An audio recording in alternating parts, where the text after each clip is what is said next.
Hello friends, welcome to my channel Abdul Educare. तो friends, आज की इस वीडियो में हम स्टैंडर्ड 8 हिंदी का चैप्टर नंबर 2 वारिस कौन का आज मैं आपको पूरा डिटेल में एक्सप्लेनेशन दूंगा। तो फ्रेंड्स, अभी तक आपने मेरे इस चैनल अब्दुल एडुकेयर को सब्सक्राइब नहीं किया है तो प्लीज़ सब्सक्राइब कर दीजिए और बेल आइकॉन को भी प्रेस कर दीजिए ताकि हमारे ऐसे ही लेटेस्ट वीडियो के अपडेट्स आप तक पहुँच सके। तो दोस्तों, वारिस कौन? वारिस यानी कि उत्तराधिकारी, यानी कि जैसे कि राजा है तो अगर राजा बूढ़ा हो जाएगा तो उसके बाद राज्य कौन संभालेगा, उसको बोला जाता है वारिस। तो अभी राजा जो है इस पूरे चैप्टर में अपने लिए एक वारिस ढूंढेगा कि अगर वो बूढ़ा हो जाएगा तो उसका राजपाट वो किसे सौंपेगा, वो सोचता रहता है। तो चलिए इस चैप्टर को पहले पढ़ लेते हैं। इस चैप्टर को लिखा है विभा रानी ने। ओके, तो अभी इसका मतलब भी समझ लेते हैं और इसे पढ़ भी लेते हैं। तो फ्रेंड्स, एक राजा था, उसके 4 बेटियां थी। तो एक राजा यानी कि किंग था और उसके कितने बेटियां थी? 4, यानी कि 4 डॉटर्स थी। राजा ने सोचा कि इन चारों में से जो सबसे बुद्धिमती होगी उसे ही अपना राजपाट सौंपेगा।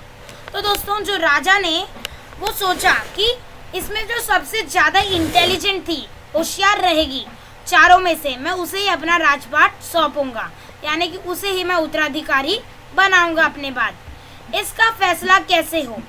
पर ये इनमें से कौन सबसे ज़्यादा इंटेलिजेंट और कौन सबसे ज़्यादा होशियार है वो पता कैसे करे, ऐसा राजा के मन में क्वेश्चन था। वह सोचने लगा। तो राजा सोचने लगा कि मैं कैसे पता करूं कि इसमें से सबसे ज़्यादा इंटेलिजेंट कौन है चारों बेटियों में से। अंत में उसे एक उपाय सूझ गया। तो अंत में राजा को क्या हुआ? एक उपाय यानी कि एक आइडिया आ गया। ओके, उसने एक दिन चारों बेटियों को अपने पास बुलाया। तो राजा ने क्या किया? तो 4 डॉटर्स थी उसकी, उन चारों को अपने पास बुलाया, सभी को गेहूं के 100-100 दाने दिए और कहा, इसे तुम अपने पास रखो। 5 साल बाद मैं जब इन्हें मांगूंगा तब तुम सब मुझे वापस कर देना। तो देखो, राजा ने बुलाया और चारों बेटियों को, हर एक बेटी को 100-100 दाने दे दिए। किसके? गेहूं के। गेहूं यानी कि वीट के 100-100 दाने एक एक बेटी को दे दिए। ऐसे करके चारों को दे दिया और राजा ने कहा भी कि इसे तुम अपने पास रखना, जब 5 साल बाद मैं तुम्हें इसे मांगूंगा तो मुझे वापस कर देना। ओके, तो अभी चारों बेटियों के पास 100-100 गेहूं के दाने थे। अभी उनको अच्छे से इसे रखना था ताकि अगर राजा 5 साल बाद मांगेंगे तो उसे वो वापस भी करना था। तो देखो, अभी चारों बेटियां क्या क्या करते हैं गेहूं के दानों का। गेहूं को दाने लेकर चारों बहनें अपने अपने कमरे में लौट आई। तो हर एक बहन का एक स्पेसिफिक कमरा था, इसीलिए गेहूं को दाने कर लेकर, गेहूं के 100-100 दाने लेकर चारों जो बेटियां थी, बहनें थी, वो वापस अपने अपने कमरे में लौट आई। बड़ी बहन ने उन दानों को खिड़की के बाहर फेंक दिया। उसने सोचा, आज से 5 साल बाद पिताजी को गेहूं के इन दानों की याद रहेगी क्या? और जो याद भी रहा तो क्या हुआ, भंडार में से लेकर दे दूंगी। तो फ्रेंड्स, जो सबसे बड़ी वाली बहन थी उसने वो गेहूं के दाने क्या कर दिए? विंडो के बाहर फेंक दिए। क्या सोचा उसने विंडो के बाहर फेंकते हुए? उसने सोचा कि पिताजी यानी कि पापा कह रहे हैं कि ये गेहूं के दाने हमें 5 साल बाद देने हैं। क्या पापा को 5 साल बाद इन गेहूं के दानों के बारे में याद भी रहेगा क्या? कुछ भी पापा बोल रहे हैं, अगर याद भी रहा तो कौन सी बड़ी बात है, मैं ये इन गेहूं के दानों को भंडार में से लेकर दे दूंगी। यानी कि जो खलियान होता है, जहाँ होता है बहुत सारे गेहूं के दाने बोरियों में भरकर होता है, वहाँ से भंडार में से मैं लेकर दे दूंगी पिताजी को। यही गेहूं के दाने थोड़ी देने हैं। अभी दूसरी बहन ने दानों को चांदी की एक डिब्बी में डालकर उसे मखमल के थैले में बंद करके सुरक्षा से अपनी संदूकची में डाल दिया। तो अभी देखो, बड़ी बहन ने तो खिड़की के बाहर फेंक दी है। अभी जो दूसरी वाली बहन है वो क्या कर रही है? इन दानों को, ये 100 दानों को चांदी की एक छोटी सी डिब्बी में डाल रही है। डिब्बी में डालने के बाद उसने मखमल के थैले में डाला। मखमल के थैले में डालकर एकदम सुरक्षा से अपने जो संदूक होता है सूटकेस में उसमें रख दिया। ओके, संदूकची में डालकर रख दिया। सोचा 5 साल बाद जब पिताजी ये दाने मांगेंगे तब उन्हें वापस कर दूंगी। तो उसने सोचा कि अभी मैं से एकदम सेफ तरीके से रख रही हूँ, जब 5 साल बाद पिताजी जब दाने मांगेंगे तब मैं इधर से उठाकर दे दूंगी, वापस कर दूंगी। क्या फ्रेंड्स 5 साल बाद ये गेहूं के दाने बिना बंद डिब्बे में अच्छे से रह सकते हैं? नहीं, जो अनाज के दाने हैं वो बिना हवा के नहीं रह सकते, वो सारे दाने सड़ जाएंगे। पर वो हमें अभी नहीं मालूम पड़ेगा, 5 साल बाद मालूम, 5 साल बाद जब पिताजी दाने मांगेंगे तब मालूम पड़ेगा कि उन दानों का क्या हाल हुआ था। तीसरी बहन बस सोचती रही कि इसका क्या करूं। तो जो तीसरी बहन थी वो सोचती ही रही कि मैं इन दानों का क्या करूं, उसे अभी तक कुछ हल नहीं मिला था। चौथी और छोटी बहन तनीक बच्ची थी। तनीक यानी कि छोटी थी, एकदम वो छोटी बच्ची थी। तो फ्रेंड्स, जो छोटी बहन थी चौथी वाली, वो अभी थोड़ी सी बच्ची ही थी। शरारतें करना उसे बहुत पसंद था। उसे गेहूं के भुने दाने भी बहुत पसंद थे। उसने दानों को भूनकर खा डाला और खेल में मगन हो गई। तो देखो, अभी तो तीसरी बहन तो सोचते रह रही है, अभी तीसरी बहन को डिसीजन मिला नहीं है। ओके, पर जो सबसे छोटी बहन थी वो अभी भी थोड़ी सी बच्ची थी। उसे शरारतें करना बहुत ही पसंद था और गेहूं के भुने दाने तो उसे बहुत ही ज़्यादा पसंद थे। इसलिए उसने क्या किया, उन सारे 100 गेहूं के दानों को भूनकर खा डाली और खेलने में मगन हो गई। तीसरी राजकुमारी को इस बात का यकीन था कि पिताजी ने इन्हें यूं ही ये दाने नहीं दिए होंगे। तो जो अभी तीसरी बहन थी जो कि सोच रही थी, उसे मालूम था कि पिताजी ने ये दाने ऐसे ही नहीं दिया है, इसके पीछे कोई ना कोई व्यवहारिक कारण ज़रूर था, इसके पीछे कोई ना कोई रीज़न है। इसलिए उसने क्या किया, ज़रूर इसके पीछे कोई मकसद होगा, ज़रूर इसके पीछे कोई मकसद यानी कि उद्देश्य होगा। पहले तो उसने भी अपनी दूसरी बहनों की तरह इसे बहनों की तरह ही सहज कर रख देने की सोची, लेकिन वह ऐसा न कर सकी। तो देखो, पहले उसने क्या सोचा, तीसरी बहन ने सोचते सोचते उसने ऐसा सोचा कि मैं इसे संभाल कर रख देती हूँ, पर वो वैसा नहीं की। 2-3 दिन तक वह सोचती रही, 2-3 दिन तक वो सोचती रही, 2-3 दिनों तक वो सोचती रही। फिर उसने अपने कमरे की खिड़की के पिछले वाली ज़मीन में वे दाने बो दिए। फिर उसने क्या किया, उसका जो विंडो था उसके पीछे वाली जो ज़मीन थी, एरिया था, उसमें इन गेहूं को दानों को क्या किया, बो दिया यानी कि खेत के अंदर डाल दिया। समय पर अंकुर फूटे, तो समय होने पर अंकुर भी आ गए, पौधा छोटा छोटा अंकुर फूटा, फिर पौधा तैयार हुआ, फिर उसके बाद छोटा सा पौधा भी तैयार हो गया गेहूं का। दाने निकले, फिर उसमें से दाने निकले। राजकुमारी ने तैयार फसल में से दाने निकाले और फिर से बो दिए। तो जो फसल निकली उसमें से राजकुमारी ने दाने निकाले, फिर वापस से फसल को बो दिया। इस तरह 5 वर्षों से में उसके पास ढेर सारे गेहूं तैयार हो गए। इस तरह 5 वर्ष में वो राजकुमारी के पास, तीसरी राजकुमारी के पास बहुत सारे ढेर सारे गेहूं के दाने तैयार हो गए। ओके, ढेर सारा गेहूं तैयार हो गया। 5 साल बाद राजा ने फिर चारों बहनों को बुलाया और कहा, तो 5 साल के बाद 5 years लेटर जो राजा थे उसने अपने चारों डॉटर को, चारों बेटियों को बुलाया और कहा कि आज से 5 साल पहले मैंने तुम चारों को गेहूं के 100 दाने दिए थे और कहा था कि 5 साल बाद मुझे वापस करना। तो राजा ने कहा कि आज से 5 साल बाद मैंने आपको सबको 100 गेहूं के दाने दिए थे और मैंने बोला था तुम्हें कि ये दाने मुझे वापस करना है। ओके, कहाँ है वे दाने? अभी राजा ने कहा कि वेयर आर दिस, वो जो ग्रेन्स मैंने आपको दाने दिए थे गेहूं के, वो कहाँ है वो दाने? बड़ी राजकुमार भंडार घर जाकर गेहूं के दाने ले आई और राजा को दे दिए। तो जो सबसे बड़ी राजकुमारी थी, जिसने अपने दाने खिड़की के बाहर फेंक दिए थे और कहा था कि जब पिताजी मांगेंगे तो भंडार में से ले आकर दूंगी, तो उसने वैसे ही किया। वो भंडार घर जाकर गेहूं के दाने लेकर राजा को दे दी। राजा ने पूछा, क्या ये वही दाने हैं जो मैंने तुम्हें दिए थे? तो फ्रेंड्स, उसने राजा को, जो बड़ी राजकुमारी थी, गेहूं के दाने दे दिए और राजा ने पूछा कि ये वही गेहूं के दाने हैं जो मैंने दिए थे आपको 5 साल पहले। तो ऐसा राजा ने कहा कि यही वही दाने हैं क्या?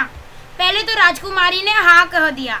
तो पहले जो राजकुमारी थी बड़ी वाली, उसने कहा कि ये वही दाने हैं जो मैंने 5 साल पहले आपको 5 साल पहले आपने दिए थे। मगर राजा ने फिर कड़क कर पूछा, तब उसने सच्ची बात बता दी। अभी राजा ने क्या किया, एकदम कड़क से पूछा कि ये वो दाने कैसे उठ सकते हैं। तब जो बड़ी राजकुमारी है ना, सच बात बता दी, क्योंकि राजा को तो मालूम था, क्योंकि जो भंडार के दाने होते हैं वो एकदम अच्छे होते हैं और जो दाने 5 साल पहले दिए हुए होते हैं वो कैसे अच्छे हो सकते हैं, क्योंकि वो तो अभी तक सड़ गए होते होंगे। राजा ने दूसरी राजकुमारी से पूछा, अभी राजा ने दूसरी राजकुमारी से पूछा, तुम्हारे दाने कहाँ हैं? दाने मांगे। दूसरी राजकुमारी अपने संदूकची में से मखमल के खोल वाली डिब्बी उठा लाई। तो अभी देखो, दूसरी राजकुमारी ने क्या किया, जो चांदी की डिब्बी में उसने मखमल की थैले में जो संदूकची में डिब्बी रखी थी उसको उठाकर लाई, जिसमें उसने गेहूं के दाने सहज कर रखे थे। तो जिसमें उसने गेहूं के दाने एकदम संभाल कर रखे थे। राजा ने उसे खोलकर देखा, दाने सड़ गए थे।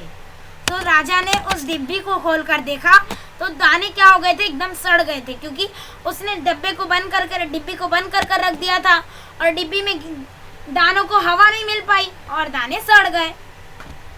अभी तीसरी राजकुमारी से पूछा, राजा ने तीसरी राजकुमारी से पूछा, तुमने क्या किया उन दानों का? तो राजा ने पूछा कि तीसरी राजकुमारी से, तुमने क्या किया उन दानों का? तीसरी ने कहा, मैं इसका उत्तर आपको अभी नहीं दूंगी, क्योंकि जवाब पाने के लिए आपको यहाँ से दूर जाना पड़ेगा और मैं वहाँ आपको कल ले चलूँगी। तो राजा ने कहा कि देखो, अभी तीसरी राजकुमारी ने राजा से कहा कि मैं इसका उत्तर अभी यानी कि आंसर अभी नहीं दूंगी, क्योंकि ये जवाब मैं आपको इधर नहीं दे सकती, इसके लिए आपको इधर से थोड़ा दूर जाना पड़ेगा और आपको मैं अभी कल लेकर चलूँगी उधर। ऐसा तीसरी राजकुमारी ने राजा से कहा। राजा ने अब चौथी और सबसे छोटी राजकुमारी से पूछा।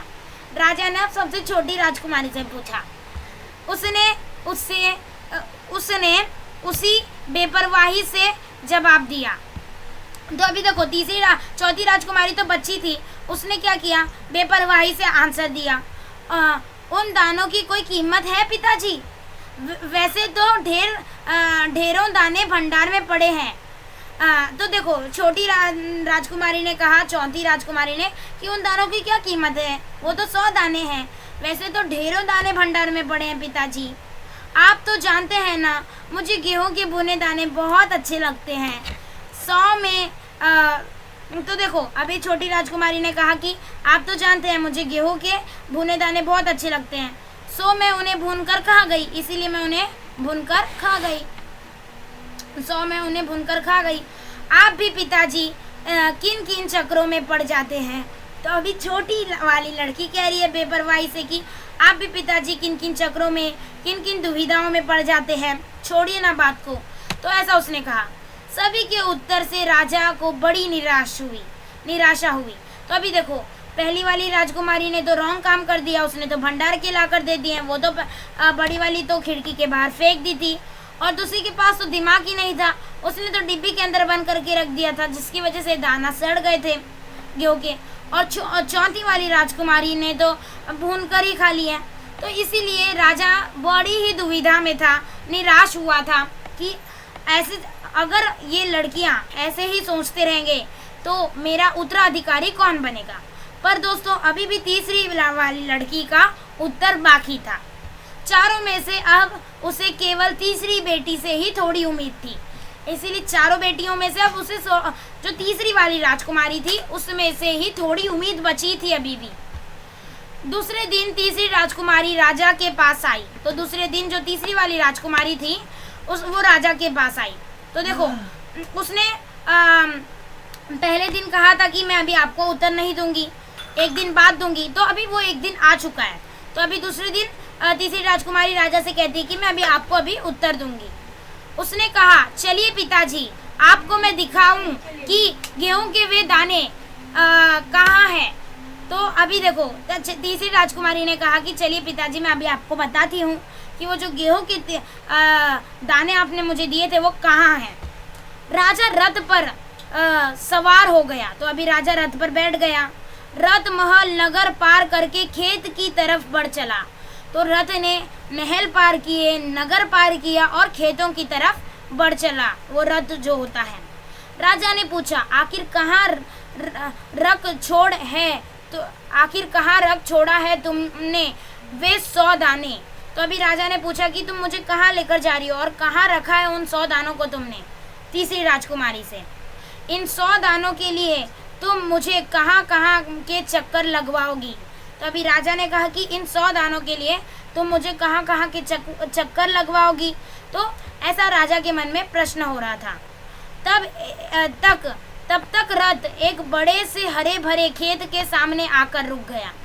तो थोड़ी देर के बाद तब तक रथ एक बड़े से एकदम ग्रीन खेत के सामने आकर रुक गया। राजा ने देखा सामने बहुत बड़े खेत में गेहूं की फसल थी। तो राजा ने देखा कि देखकर एकदम आश्चर्य हो गया। वो एकदम उसे खुशी हुई कि एक हरे भरे खेत में, एकदम बड़े खेत में गेहूं की फसल थी। उसकी बालियां हवा में झूम रही थी, जैसा राजा को कोई खुशी भर गीत सुना रही हो। तो राजा इतना खुश हो गया कि उसे बहुत खुशी हुई वो फसल देखकर, क्योंकि वो यही उत्तर चाहता था अपनी बेटियां से, और वो उत्तर उसे तीसरी राजकुमारी ने दिया।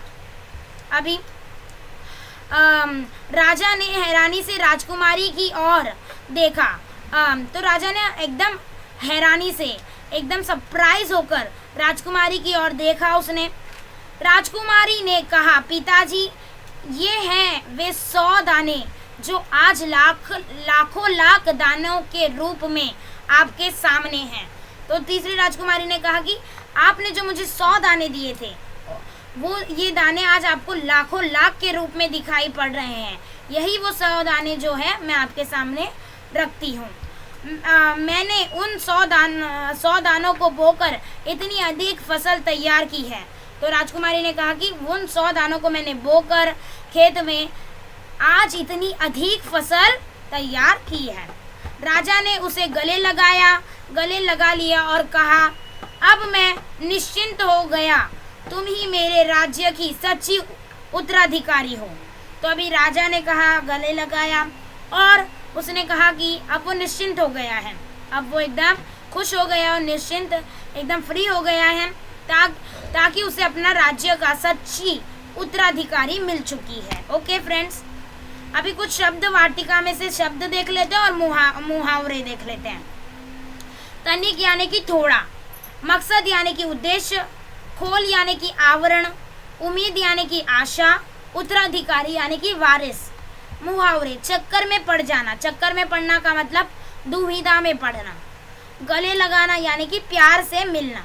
ओके, तो फ्रेंड्स ये वाले चैप्टर के मैंने सारे क्वेश्चन आंसर्स एक्सप्लेनेशन और ये मीनिंग्स दे दिए। अगर आपको इसका क्वेश्चन आंसर्स वीडियो चाहिए तो आप मुझे इस वीडियो के कमेंट बॉक्स में ज़रूर बताना। तो friends, thanks for watching this video. Like share subscribe to my channel Abdul Educare.